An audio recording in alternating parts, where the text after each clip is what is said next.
Carl, they still teach math in school, right? They do.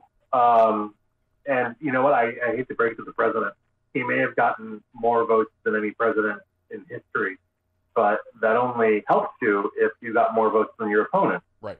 And that didn't happen. Yeah, I see. Is there a reason that Carl sounds like Max Headroom this morning, or are you in a fish tank? What's happening? I'm not, but yeah. give me 1 second. Talk amongst yourselves, and we'll fix that. That's weird. Yeah, his connections. I feel like I'm talking to a fake vote fraud person whose face and voice have been altered on Laura Ingram's show. Yeah. I'm sorry, voter. Voter, what did you see? I'm sorry, poll watcher in Nevada. Go ahead, please. Okay, Carl. How's that? Oh, much better. Oh, Holy cow. That's okay. better. Yay. Okay. All right. By the way, did you get that Max Headroom reference, Sean? Of course I did. Oh, I don't know about Sean. Sean. Oh, yeah. by the way, you found the fun facts on my baby Jessica fell down the well into a vat of Plexiderm joke. Yes, it was 1987. 1987, that Sean. had happened. Were you married? Were you born? I was alive. You were okay. She's in her 30s now and has been married and divorced. All right. Yeah. Baby Jessica is 34. Okay. Carl. We wish her we wish her well. wishes. We do wish her well. That's funny. I see what you did there. I see what you did there. Because like a wishing well. Because That's she, awesome. Yeah. Do you feel like she has PTSD even when someone says "well" in a sentence? Just just a guy. She was 15 months old when it happened. She doesn't remember any. Well, I don't know. Oh, but I remember every year after it was like 1 year later. Where's baby Jessica? Yes. Yeah. I don't think she ever got to live it down. The well. Okay. I don't. You know what? I feel like we need our little diversions these days. Okay, let's get back to business. Okay. Indeed. Carl, Speaking of diversions, huh? Rudy Giuliani in the courtroom is like a sitcom I didn't know I needed. Yeah. It really is. It's I hear the laugh track. It's just it's really. It's like Night Court. Right. Yes. Right. You just need Marsha Warfield right there. Oh my God. To be the bailiff. Carl, what? It's like go ahead. He's like my cousin Vinny, but it's true, so it's sad. Except Jenna Ellis is no Marissa Tomei. Yeah. Let me just tell you, legally or mechanically. Okay. What? Carl, here's a happy thing. You tweeted Jill Biden, a college English professor with 4 degrees, including a doctorate, plans to keep her day job after moving into the White House as First Lady of the United States. How exciting! A teacher for you. A teacher will be still teaching. This is. I think that's great. You know, it's about time we had somebody who cared about education in the White House. But I also think it's awesome that the first spouse is going to keep their day job. Yes. You know, I think a lot of people, you know, just because of tradition or what have you. Yeah. And, you know, Hillary Clinton kind of broke that mold in the 90s, but not since Howard Dean has a presidential candidate campaigned and their spouse planned on keeping their profession. And I think it's awesome. You shouldn't have to give up your profession to support your spouse also, in politics. I am particularly excited as an English teacher that understands that be best is not proper grammar. Be the best. Be your best. There needs to be something in the middle. Okay. An article. I'm sorry. Thank you. Yes.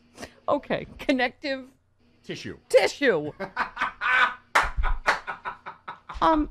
Carl, what's your bet on where does this end? How do I feel like I'm on the train in Valley of the Dolls. How do we go on with the show? How do we go on with the show? I'm doing this. It ends in slow motion. The president's going to continue to lose in court. Mm-hmm.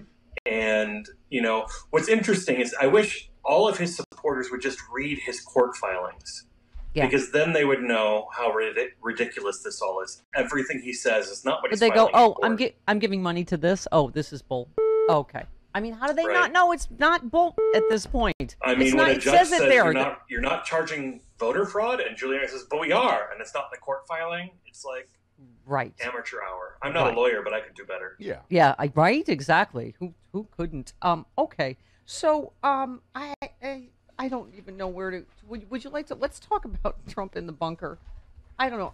Should we be wildly entertained or just? I go back and forth between being unbelievably disgusted, of course, and then just with everything because we are in such a horrible.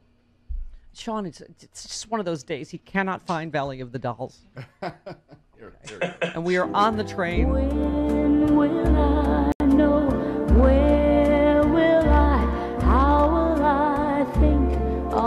Under normal circumstances, I would say I'm going to need some enjoy dolls. this while it lasts. I'm going to need a vial full of dolls before this is over.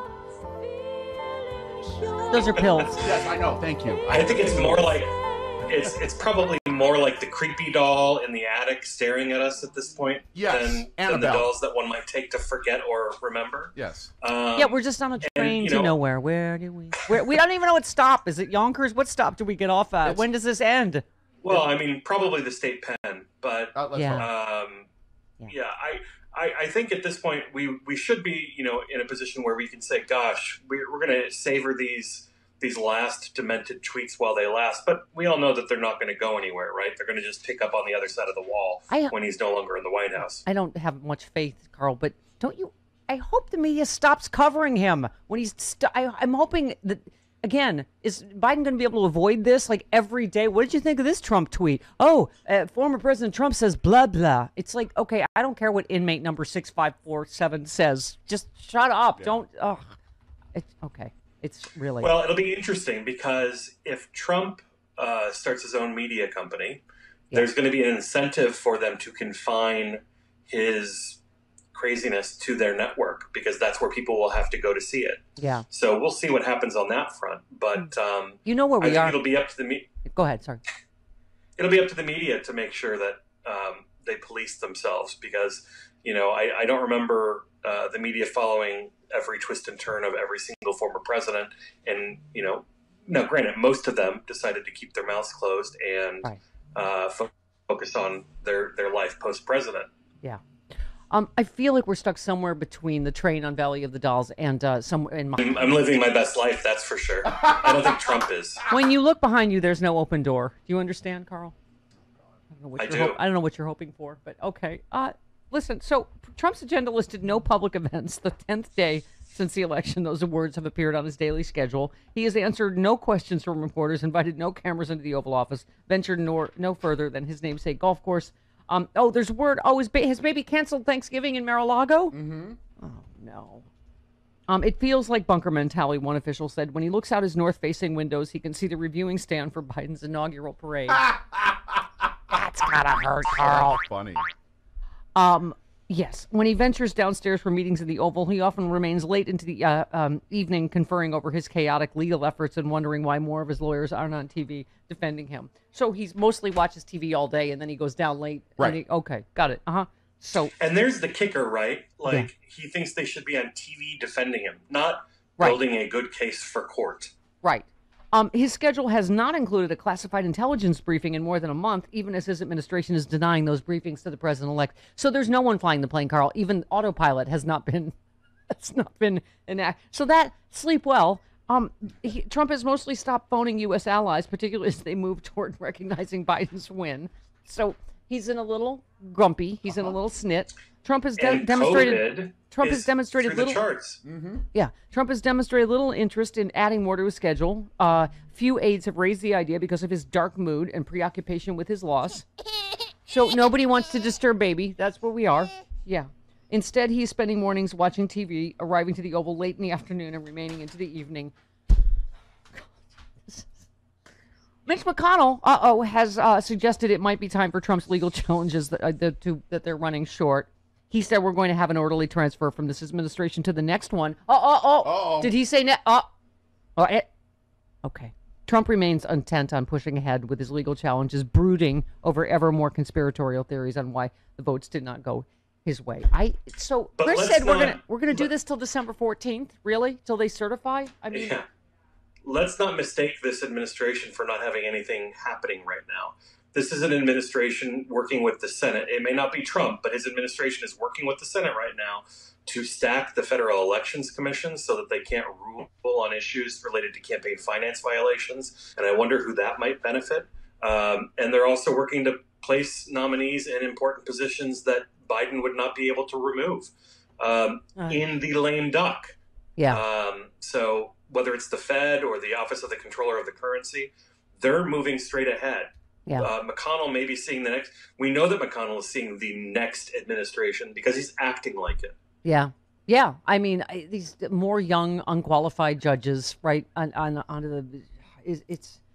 Okay. Meanwhile, Trump's HHS instructing staff not to talk to Biden's transition team and to report any attempted conversations. As, Carl, the next headline, medical leaders urge Trump to share COVID-19 data with Biden. I mean, again, Carl, we go back and forth between laughing at how pathetic this is and going, these are crimes against humanity. These are, I mean, this is, I don't know, more again, than mass genocide. Go ahead. Yeah. We're at more than 100,000 infections a day for I don't know how many weeks in a row now. Right. And this administration, after the transition in 2000, the 9/11 report said that one of the outcomes of the prolonged election was a lack of security in this country that may have contributed to 9/11. Whether or not that's true, who knows? Point of order. I'm sorry. The same thing could be happening here. Mm-hmm. Sidebar, Your Honor. 9/11 also happened because George W. Bush is a dunce who didn't read his presidential daily briefing, which was entitled Osama bin Laden Determined to Strike in the U.S. using things like planes at places like the World Trade Center. So, non-specific warnings like that. And you know why they ignored it? The same reason, because Republicans are always douchebags who said, oh, President BJ, we don't care. Right? Richard Clark said, hair on fire, Osama bin Laden. Yeah. This is what you should be paying attention to. So I'm sorry, that part I get it, Carl, but it's always their unbelievable incompetence that they make. Of Donald Trump, he's not reading the briefings, but he's not having briefings. Yeah, and also that was like having briefings, right? He's ignoring them. Right, but that was the last we're too busy stealing this election for George W. Bush. So there's no sympathy for me from that. It was late because sympathy. Yeah. I'm saying that's the situation we get put in here. Yeah. We have every reason to believe that Joe Biden is being disadvantaged on two fronts here. They're both internationally and with a public health crisis that is getting worse by the day. Yeah. That they're letting him, not just him, the administration fly blind into, which is America. And it is. But Trump doesn't care. Trump doesn't care that people are going to die because of this. We know he doesn't care that people die because of his actions. Yeah. We know that that he found he was in awe over the power of the Chinese government to put people in camps and kill them. Yeah. Karl, I am. You are a patriot for getting up this morning despite your grief over the impending loss of Betsy DeVos. So I appreciate you working through your pain this morning. Devil rest her soul. Okay. All right. Love you, Karl Frisch. Bye. Thanks, Karl.